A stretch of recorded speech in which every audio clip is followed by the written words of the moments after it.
안녕하세요. 5월 5일 휴일에 매드팩토. 매드팩토는 어제 신한금융투자에서 리포터가 나왔는데요.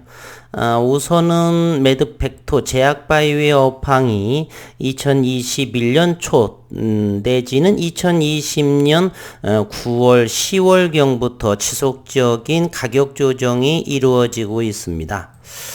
다른 종목 역시 제넥신이라고 하는 그러한 기업도 역시 지난해 2020년도 5만원 이하에서 19만원까지 상승을 하면서 2020년 9월경을 피크로 찍으면서 지속적으로 하락과 상승을 하면서 현재는 최저 부근에 놓여져 있고요. SK바이오사이언스 역시도 2021년도에 상장을 하면서 36만원에 지난해 여름 정도에 찍었고 현재는 13만원에 거래되고 있습니다.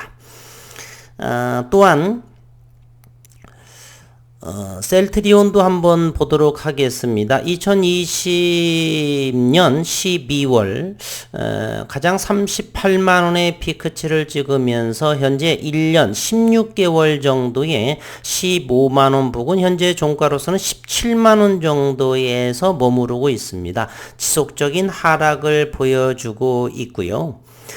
제가 바라보는 삼성바이오로직스 정도만이 고점에서 어느 정도 유지하고 있는 모습이지, 셀트리온 또는 제넥신, 박셀바이오 역시 이것도 어마어마하게 3개월 만에 2000%의 상승을 보이면서 현재는 이 30만원에서 43,000원 정도, 또 SCM생명과 이런 부분도 지난해 2021년도 5만원, 6만원에 현재는 만원까지 이렇게 하락을 하고, 이런 기업은 뭐 대표이사의 박김 대표 또 한 분의 대표이사의 또 고인이 되시기도 하는 그러한 또 불운의 시기도 겪기도 하고, 어쨌든 국내에서 제약바이오가 보통 1년 반, 2년 사이에서 업황의 주기를 보인다라고 할 적에는 서서히 준비해야 하는 것도 사실인 것 같습니다. K바이오, K드라마, K팝, 그리고 한국의 대한민국의 조선업, 그리고서 삼성전자의 반도체, 작은 반도 땅의 나라에서 글로벌 시장을 석권하는 그러한 부분들이 하나 둘씩 생각지도 못한 그러한 엄청난 일을 벌이고 있는 대한민국의 민족성, 근면성, 이러한 부분이 2020년도에 코로나 팬데믹으로 인해서 그 이전과 그 이유는 대한민국의 K바이오 시대가 앞으로 2024년 5년 이후부터서는 글로벌 시장에서 저는 획기적인 그러한 빅파마로서의 두각을 나타내는 그러한 기업들이 나오지 않을까 하는 저는 개인적인 생각을 하고 있습니다. 우선은 매드팩토 이러한 가격 조정이 심화되고 있는 상황에서 외국인들은 얼마만큼 팔았을까부터 한번 조사해 보도록 하겠습니다. 매드팩토 현재 신용시장은 1.9% 정도 40만 주의 신용융자 비중을 차지하고 있고요. 그리고 현재 시가총액은 6,541억 원에 해당을 하고, 외국인 보유는 5.92%, 124만 주를 보유하고 있습니다. 잠시 지난해 1월 달에서는 80만 주, 100만 주 이내까지 4%대까지 하락을 했는데요. 또다시 계속해서 응집을 하면서 가격 조정이 벌어지면서 최근에 외국인들의 비중이 점차로 늘어나는 그러한 모습을 현재 계속적으로 보여주고 있었습니다. 3월 들어서 많이 6%대까지 상승을 시켜서 현재는 5.92%, 124만 3,313주까지 다시금 보유 지분을 끌어올리는 그러한 모습을 보여주고 있다라고 할 수가 있습니다.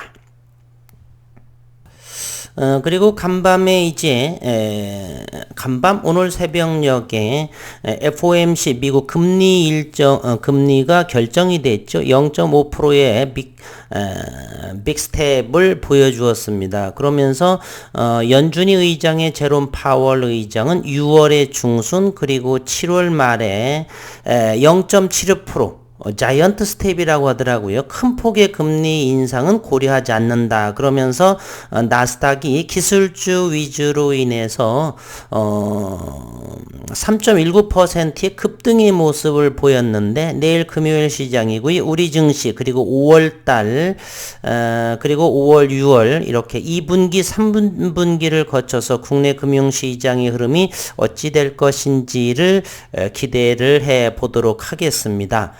그러면서 또 최근에 4월 들어서 지난달이죠. 매드팩토는 IR을 진행을 했었죠. 4월 4일 그리고 4월 21일 공시자료를 내보내면서 한번 이때를 보겠습니다. 4월 21일 IR을 개최를 했는데요. 대단히 오랜 동안 했습니다. 이런 부분이 무엇을 의미할까? 4월 26일에서부터 4월 28일까지요. 화요일에서 목요일까지 아침 9시에서부터 18시라고 한다라면 어마어마한 시간을 할애했다는 걸 알 수 있죠. 하루에 9시간 정도를 1대1 대면 미팅 또는 컨퍼런스 콜을 통해서 파이프라인 개발, 그 현황 그리고 향후 계획 이러한 것을 왜 이렇게 열심히 했을까? 벡토서팁에 대한 그러한 자신감이 되지 않는가 하는 생각을 해봅니다.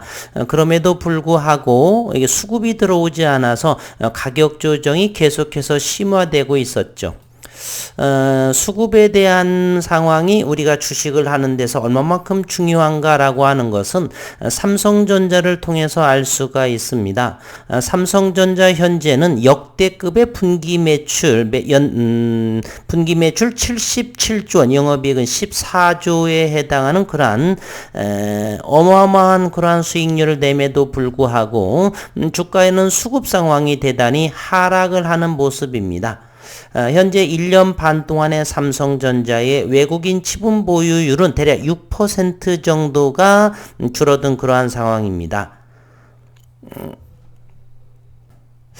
반도체는 슈퍼사이클이라고 그러죠. 계속해서 호황으로 이어짐에도 불구하고 이렇게 수급이 들어오지 않게 된다라면 주가는 흘러내릴 수도 있습니다. 위안의 말씀을 드리는 것이고요. 어쨌든 주가는 하락을 하고 있다. 비단 매드팩토만이 아니라 현재는 국내 시장, 글로벌 시장까지도 위축되는 그러한 특히나 제약바이오에서의 심화는 더욱더 커지고 있다. 그러나 오랜 동안 주식을 하는 사람으로 봐서는 이러한 흐름, 순환 주기가 2년 정도 또는 1년 반이라고 한다라면 서서히 제약바이오에 대한 성과 이러한 부분들에 대해서 조심스럽게 준비해야 될 시기가 또다시 아닌가 하는 생각을 해봅니다.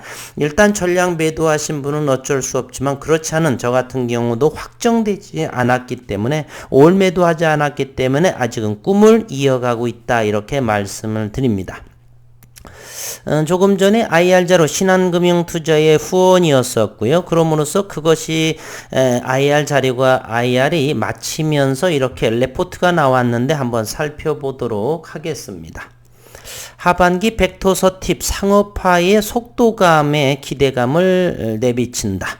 매드팩토가 올해 벡토서팁 상업화를 위한 개발이 빠르게 진행될 것이란 증권과 분석이 나오고 있고요.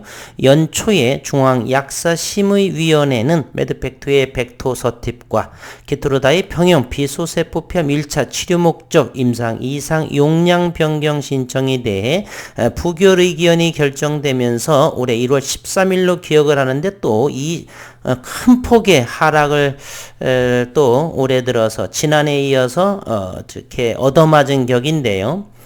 중앙약심은 임상에서 나타난 부작용이 용량 변경을 통해 해결 가능한지에 대해 의문을 표시했고 이에 벡토서팁에 대한 우려가 확산이 되면서 주가 급락으로 이어졌었죠. 바로 이때의 모습이었습니다. 바로 요 모습이었다는 것이죠. 끔찍했던 그러한 시간이었습니다. 1월 13일로 제가 기억을 합니다. 이동건 신한금융투자연구원은 해당 이슈는 벡터서팁 자치 문제로 보기 어렵다.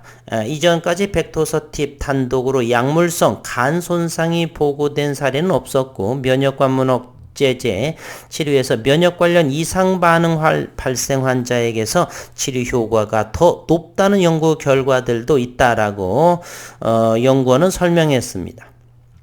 이동건 연구는 연초 중앙약심이요 식품의약품안전처로부터 동일한 면역항암제 키트로다와 다른 적응증 대장암에 대한 용량 변경 신청이 받아들여졌고 협력사와도 문제없이 올 하반기 3상 개시 준비를 진행하고 있다라고 이 연구원은 말했습니다. 특히 하반기부터는 벡터서팁의 상업화를 위한 개발이 빠르게 진행될 것으로 보이고요. 아무리 이렇게 나와도 수급이 들어와야 되고 전조현상 우상향의 그러한 모습이 서서히 일단은 4만원에 안착을 하고 5만원을 향해 가는 그러한 모습이 좀 보여야지만 이러한 레포트에 어느 정도 신빙성, 기대감을 가지고 있는데 아직까지는 그러한 모습은 보이고 있지 않습니다. 오늘 새벽녘에 미증시의 급등으로 인해서 6월, 7월 여름 이때는 제약바이오 업황이 조금 훈풍이 불어줄기를 간절히 바라면서 특히 하반기부터는 벡터서팁의 상업화를 위한 개발이 빠르게 진행될 것으로 보이고 하반기에 키트루다 병용 대장암 3상, 오니바이드 병용 췌장암의 2상, 벡터서팁 단독 고륙종 1B 2상 등 3가지 암종을 대상으로 허가용 임상을 개시할 예정이다라고 했고요. 이 연구는 지난해 임상종양학회를 통해 우수한 효능을 입증한 대장암에 이어서 올 하반기 주요 학회들을 통해서 췌장암 임상 결과를 공개할 것이고 우선 기술 수출이 진행이 돼야 되겠죠. 그래야지만 벡터서팀에 대한 믿음 그리고 시장에서의 수급이 불러오지 않나 그런 생각을 해봅니다. 이를 바탕으로 빠르게 벡터서팁의 상업화를 위한 개발이 진행될 예정이다라고 덧붙였습니다. 분봉의 모습을 이렇게 바라보면요. 매도팩토 여전히 최근에 4월의 모습을 본다라면요. 3만원의 강력한 지지를 보이고 있는데 아직은 모습을 저는 관망하고 있습니다. 시장도 어수선한 모습이고요. 최근 34,000원에서 37,000원 정도 이 박스권의 모습을 보고서 트레이딩을 몇 번을 했었는데 아직은 관망하고 있습니다. 다른 종목에서 트레이딩하면서 현금을 좀 확보하고 또 수량을 늘려가는 모습을 하는데 본업이 또 있기에 그렇게 자주 하지는 못했는데 현재로서는 매드팩토 3만원 지지받고 있고 망연자실한 모습으로 보이는데 일단은 이 전에 모습을 보였던 이곳에서 좀 안정이 이 범위 레인지에 들어와야지만 하는 뭔가를 좀 기대감을 갖는데 현재는 지켜보는 방향 ASCO 6월 3일에서 7일간 교체가 되죠. 이제 미금리 시장의 FOMC 일정의 나스닥의 기술주 위주로서의 폭등이 과연 우리 시장에 또는 제약바이오에 어떤 영향을 미칠지 내일 그리고 다음 주 잘 지켜보도록 하겠습니다. 제약바이오 특히 매드팩토 어려운 시장의 연속이고 힘내시기를 바라고 그럼에도 투자를 이어가시는 데 있어서 건강은 꼭 챙기시기를 바라겠습니다. 휴일 저녁 건강하고 즐거운 시간 보내시기를 바라겠습니다.